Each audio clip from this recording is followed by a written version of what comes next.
2025 সালের ডাকসু নির্বাচনকে নিয়েও পুনরায় বিবেচনা করার সুযোগ অবশ্যই আছে। ডাকসু নির্বাচন পরাজয়ের কথা আসছে, যে ইলেকশনে পরাজিত হয়ে কেউ কাউকে ছেড়ে দেন, আমি সেটাকে পরাজয় বলতে চাই।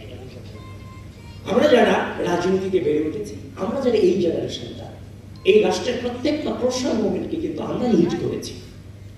যখন এই ঢাকা বিশ্ববিদ্যালয়ের স্টুডেন্টরা গণরোগে স্টুডেন্ট নির্যাতিত হয়েছে, নিপীড়িত হয়েছে, তাদের পক্ষে যখন কথা বলার কেউ ছিল না, তখন কিন্তু আমাদের কণ্ঠে সেই প্রতিবাদী কণ্ঠস্বর আমরাই কিন্তু জারি রেখেছিলাম যে আমার ভাইদের উপরে কেন অত্যাচার হচ্ছে, নির্যাতন হচ্ছে, নিপীড়ন হচ্ছে। বসুন্ধরা ডায়াপেন্ট এখন আরো উন্নত। এই hot air through top sheet দ্রুত শোষণ করে সোনামণিকে দেয় কোমল অনুভূতি। দেশব্যাপী আমরা ক্যাম্পাসব্যাপী আমরা সেগুলোর প্রতিবাদ জানিয়েছিলাম। তো সুতরাং আমরা বেড়ে উঠেছি পরিস্থিতিকে মোকাবেলা করে। আমাদের জীবনে আলটিমেট জিত কিংবা আলটিমেট হার বলে কোন টার্ম আমাদের লাইফে নাই। আমরা বেড়ে উঠেছি পরিস্থিতি মোকাবেলা করার উদ্দেশ্যে। এই দীর্ঘ পথ চলায় ডাকসু নির্বাচন ছিল একটা পরিস্থিতি মোকাবেলা করে। আমরা আমাদের জায়গা থেকে ধৈর্যের সাথে এই রাষ্ট্রের সাথে এই ডাকসু নির্বাচনকে মোকাবেলা করেছি। আমি ভেবি প্রার্থী হিসেবে নির্বাচন করেছি। আমি যতটা কি ফিল করে কি পরিস্থিতি মোকাবেলা করে আসছি, সেটা বাইরে থেকে হয়তো আপনারা অনেকেই অনুধাবন করতে পারবেন না। একটা জাল বিছানো হয়েছে, যে জাল আপনার খুব পরিচিত, কিন্তু যখন আপনাকে জালে নেওয়া হয়েছে তখন দেখলেন এই জালের কোনো কিছু আপনার অবশিষ্ট নেই।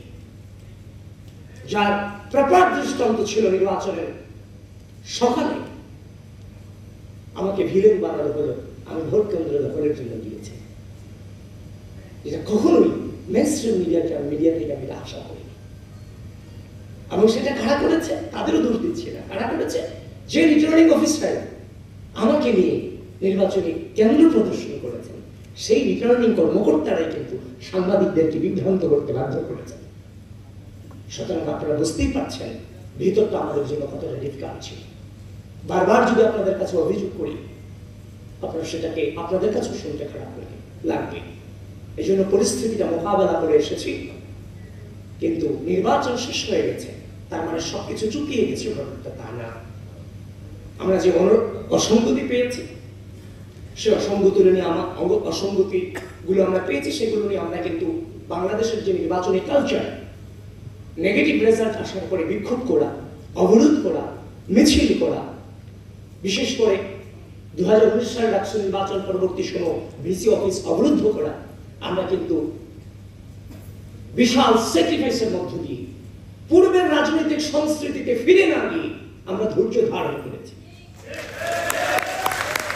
নতুন বাংলাদেশের নতুন ছাত্র রাজনৈতিক প্রচলনে আমরা ভূমিকা রেখেছি।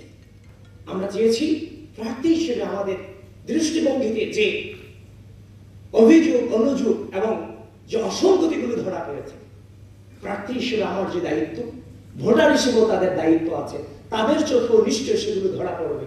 আমার চোখে একদিন আগে পড়েছে, তাদের চোখে দুদিন পরে পড়বে। আমরা ধৈর্য ধারণ করেছি যে তাদের পক্ষ থেকে হয়তোবা কোশ্চেনগুলো উঠবে। ইতিমধ্যেই কোশ্চেন উঠেছে, আমরাও তাদের সাথে কণ্ঠ মেলাচ্ছি। খুব দ্রুতই এই নির্বাচন সংক্রান্ত বিষয়ে আমরা আমাদের অবস্থান ক্লিয়ার করব। 2019 সালে ডাকসু নির্বাচনকে নিয়ে এখনো পর্যন্ত কিন্তু কথা হচ্ছে।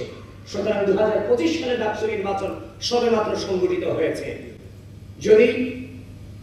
যদি কিন্তু ছাড়া সেখানে যদি কোনো প্রকারের যে অভিযোগগুলো এসেছে, সেগুলোর যদি প্রপার জবাব বিশ্ববিদ্যালয় প্রশাসন এবং নির্বাচন কমিশন দিতে না পারে, তাহলে এই 2025 সালের ডাকসু নির্বাচনকে নিয়েও পুনরায় বিবেচনা করার সুযোগ অবশ্যই আছে এবং সেটা আমরা আদায় করব।